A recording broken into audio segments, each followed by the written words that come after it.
คำถามว่าถ้าอาจารย์ตีสิ่งฉับเนี่ยเราก็ยังสามารถรับผัสสะบริสุทธิ์ได้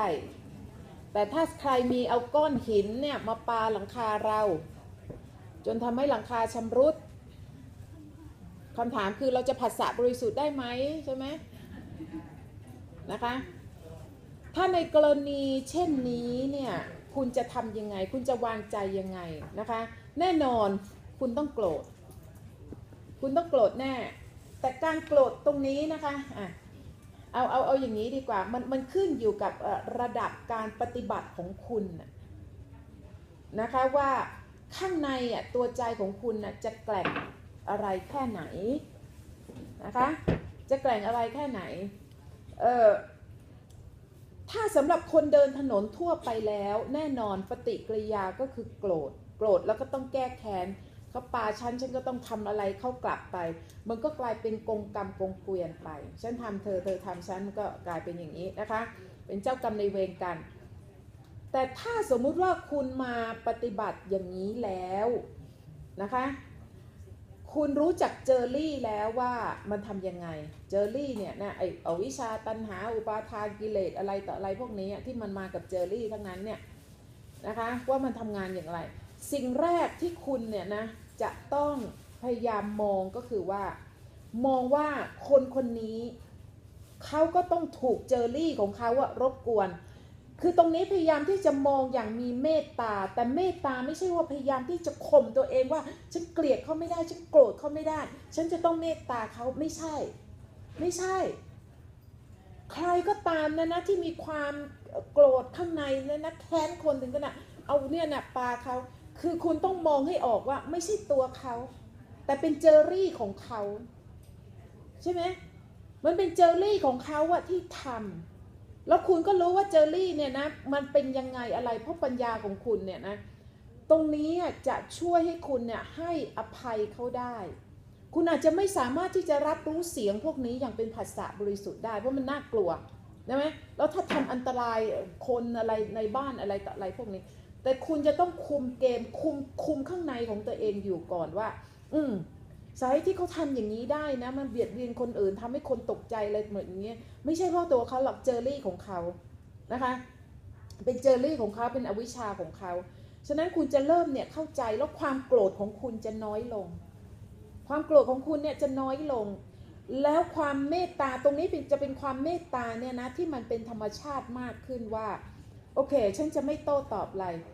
แต่ถ้าคุณโอเคเรื่องของการไปแจ้งตำรวจคุณก็ไปแจ้งเนี่ยให้เขาบันทึกเอาไว้เพราะเผื่อมันจะมีอะไรต่ออะไรอีกตรงนี้คุณทำไปไม่เป็นไรนะคะแต่ในส่วนข้างในของคุณเนี่ยคุณจะต้องจัดการในลักษณะเช่นนี้ว่าต้องเข้าใจว่าที่เขาทำอย่างนี้เป็นเพราะว่าเขาถูกเจอรี่เนี่ยนะบิดแขนให้ทำฉะนั้นคุณจะสามารถให้อภัยเขาได้ถ้าคุณเข้าใจส่วนนี้นะคะมันจะกลายเป็นเนี่ยความมีเมตตาเนี่ยโดยธรรมชาติเนี่ยว่าไม่ต้องโกรธเขาหรอกเพราะยังไงก็ไม่ใช่เขาหรอกคือเจอรี่ของเขาแล้วมากกว่านั้นเนี่ยนะถ้าคุณไม่โกรธตอบนะคะพระพุทธเจ้านะที่จริงนะตำหนิคนที่โกรธตอบใครมาโกรธเราแล้วเราโกรธตอบเขาพระพุทธเจ้าตำหนิคนที่โกรธตอบเข้าใจไหมนะคะว่าเลวกว่าด้วยซ้ำไปแต่การที่คุณจะไม่โกรธตอบได้คุณจะต้องทำเนี่ยต้องพาตัวใจกลับบ้านก่อนอะไรต่ออะไรพวกนี้เนี่ยได้ต้องมีพลังจากข้างในนะคะที่ตัวใจของคุณแข็งแกร่งพอที่จะไม่โกรธเขาตอบแล้วก็อันนั้นจะมาได้ก็ต่อเมื่อคุณเข้าใจการทำงานของเจอรี่ในลักษณะที่อาจารย์อธิบายไปนะคะคุณจึงจะสามารถเนี่ยนะเข้าใจเขาได้ว่าไม่ใช่ตัวเขาแต่เป็นเจอรี่ของเขาฉะนั้นให้อภัยเขาเถอะแล้วก็ยิ่งกว่านั้นนะคะแต่ตรงนี้นะคะดิฉันก็ไม่รู้ว่าสาเหตุที่เขาเนี่ยเอาของมาปาเอาหินมาปาหลังคาเราไปทำอะไรเขาก่อนหรือเปล่าตรงนี้ดิฉันไม่ได้ถามคุณนะฉะนั้นตรงนี้เนี่ยคุณจะต้องหาสาเหตุตรงนี้ก่อนเพราะมันไม่มีปฏิกิริยาอย่างนี้ถ้าเราอยู่เฉยๆของเราดีๆนะฉะนั้นไอ้ตรงนี้เราไม่รู้แต่มาพูดตรงนี้ต่อว่าถ้าคุณไม่อยากจองล้างจองเวรจองผลาญอะไรกับเขาคุณต้องมาจบที่คุณคือให้อภัยเขา คือให้อภัยเขาอย่างเข้าใจเนี่ยยังเข้าใจการทำงานของเจอรี่แล้วก็ให้เมตตาแล้วก็มากกว่านั้นคุณให้ปฏิกิริยาที่เขานึกไม่ถึงคือคุยกับเขาดีๆคุยกับเขาดีๆเลยนะเอาของไปให้เขาก่อนก็ยังได้เลย peace offer ไหนถามจริงๆเลยฉันไปทำอะไรกับเธอไว้อะเธอถึงเกลียดฉันอย่างนี้อะถึงเอาก้อนหินมาปาเนี่ยใช่ไหมถามจริงๆคุยกันหน่อยได้ไหมคุยโดยที่คุณไม่ใส่อารมณ์คุณไม่ใส่อารมณ์นะคะถามเขาตรงๆอันนี้เนี่ยนะจะเป็นปฏิกิริยาที่เขานึกไม่ถึงเลยที่เขานึกไม่ถึงเลยใครก็ตามนะที่เขาร้ายกับคุณเนี่ยนะนอกจากคุณนะไม่โกรธเขาตอบไม่ด่าเขาตอบไม่เกลียดเขาตอบคุณยังหยิบยื่นไมตรีจิตให้กับเขาอะตรงนี้เป็นสิ่งที่ชาวโลกไม่เข้าใจเพราะไม่ค่อยมีใครทำไม่มีคนทำเข้าใจไหมแต่ถ้าคุณทำได้คุณรู้ไหมคุณจะสุดยอดเลยคุณจะไม่เหมือนชาวบ้าน ในแง่ที่ว่าคุณต้องอริยะพอสมควรเลยล่ะแล้วตรงนี้ท้าทายมากท้าทายมากถ้าคุณทำตรงนี้ได้ลองดูแต่จะต้องออกจากข้างในของคุณก่อนคือออกจากพลังของธาตุรู้พลังของตัวใจว่าตัวใจของคุณมีพลังแค่ไหนนะคะมีพลังแค่ไหนที่จะทำอย่างนี้ได้เนี่ยดิฉันเนี่ยที่จริงเนี่ยมันทำอย่างนี้โดยตลอดตั้งแต่ไหนแต่ไรแล้วคือมันเป็นธรรมชาติของดิฉันที่ดิฉันก็ไม่รู้ว่ามันเกิดกับเราเข้าใจไหมนะคะดิฉันไม่คือจำไม่ได้ครั้งสุดท้ายโกรธใครหนักหนานะคะแต่คุณลองดูทำได้ไหมมันเป็นเรื่องท้าทายกับอีโก้ของตัวเองมากเขาไลฟ์อย่างนี้ฉันก็ต้องไลฟ์ตอบสิคือทุกคนคิดอย่างนี้แต่เอาละฉันจะไม่ไลฟ์ตอบฉันจะดีตอบกับเขาด้วยซ้ำไปเพราะฉันเข้าใจแล้วว่าไม่ใช่ตัวเขาแต่เป็นเจอรี่ของเขาฉะนั้นถ้าคุณเนี่ยนะสามารถเนี่ยธรรมย่อมชนะอธรรมคุณก็เอาธรรมเนี่ยนะใส่เข้าไปให้ความเมตตาแล้วก็คุยกับเขาดีๆถามจริงๆโอเคเราทำอะไรผิดเอาจะไอ้งั้นฉันขอโทษแล้วกันนะขอโทษแล้วกันนะเรามาเริ่มต้นกันใหม่ดีกว่าไหมเราอยู่ด้วยกันนะยังไงก็ข้างบ้านกันนะเรามาอยู่ด้วยกันดีๆดีกว่าอย่าทะเลาะกันเลยดีกว่าโอเคไหมนะแต่ถ้าเขาเป็นคนเรียกว่าบาปหนาจริงๆที่เขาไม่เอาเลยนะไม่ยอมเป็นมิตรกับเราคุณก็ต้องปล่อยวางนี่คือการใช้หลักพรหมวิหารเมตตากรุณามุทิตาแล้วก็อุเบกขาคือถ้าทำอะไรไม่ได้คุณก็ต้องอุเบกขาเข้าใจไหมอุเบกขาในแง่ที่ว่าคุณไม่โกรธตอบนะคะคุณไม่โกรธตอบแล้วก็ไม่มีปฏิกิริยาแต่ว่าถ้าแจ้งตำรวจคุณก็แจ้งไปอันนี้โอเคนะคะให้เขาบันทึกเอาไว้แต่ไม่โกรธตอบแล้วสิ่งที่คุณทำได้แผ่เมตตาแผ่เมตตาเนี่ยนะ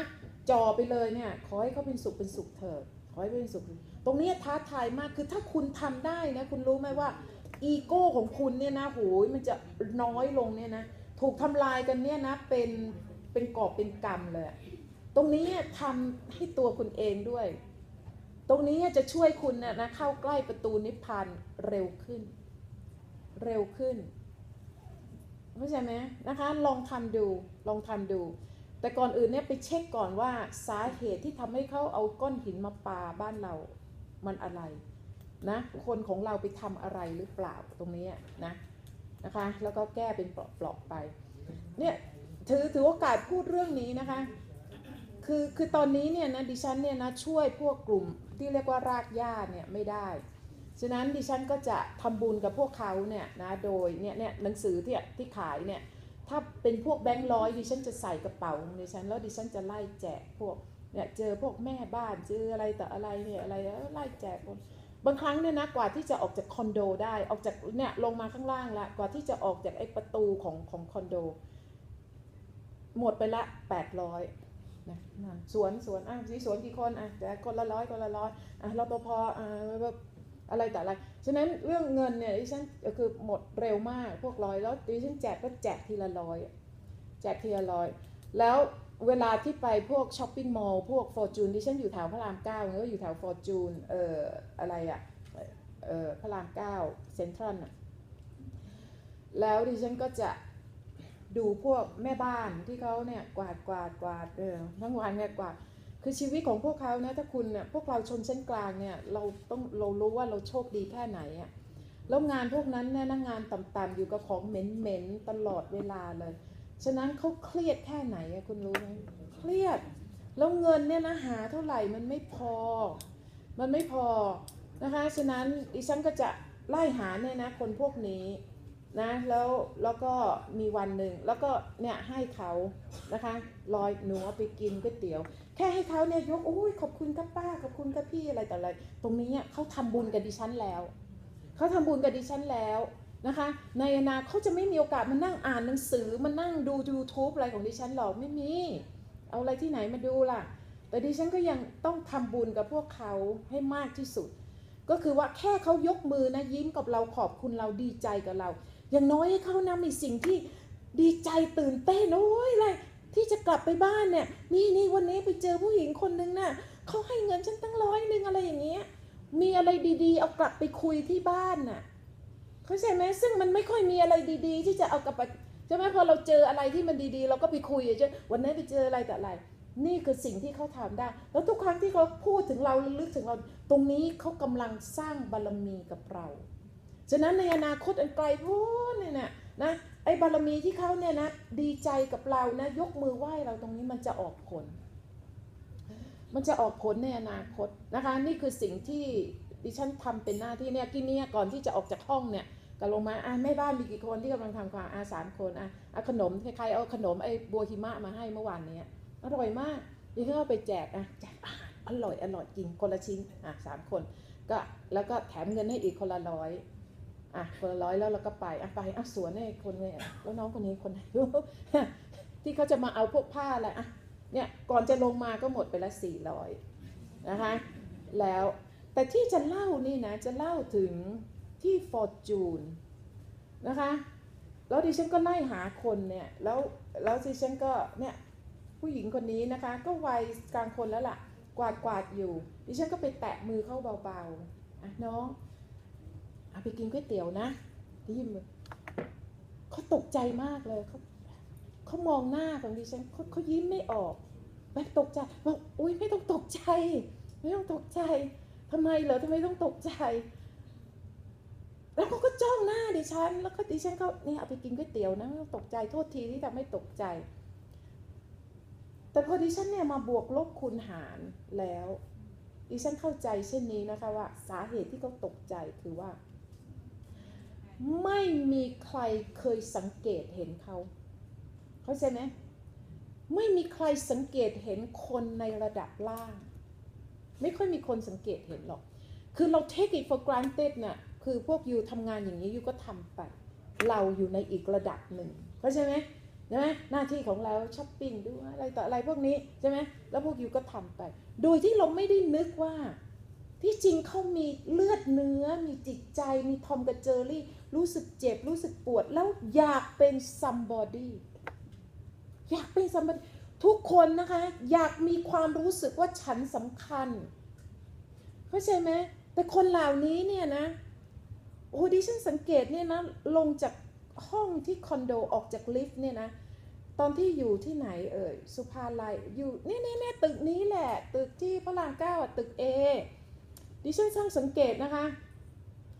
เพราะลักษณะของดิฉันเนี่ยดิฉันจะมักจะคุยกับพวกเขาเนี่ยเหมือนเขาเป็นมนุษย์คนหนึ่งเข้าใจไหมเขาเป็นมนุษย์คนหนึ่งคุยกับเขาว่าเนี่ยเป็นยังไงเหนื่อยไหมเนี่ยทำงานเนี่ยชอบไหมงานเนี่ยชอบไหมเหนื่อยไหมสะอาดแล้วนะขอบคุณมากมันสะอาดจังเลยห้องน้ำอุ้ยคุยกับเขาเนี่ยนะให้กำลังใจกับเขาเพราะพวกนี้เขาไม่เคยได้รับกลับมาเล่านะที่หน้าลิฟต์เนี่ยน้องคนนี้เนี่ยนะเขาทำงาน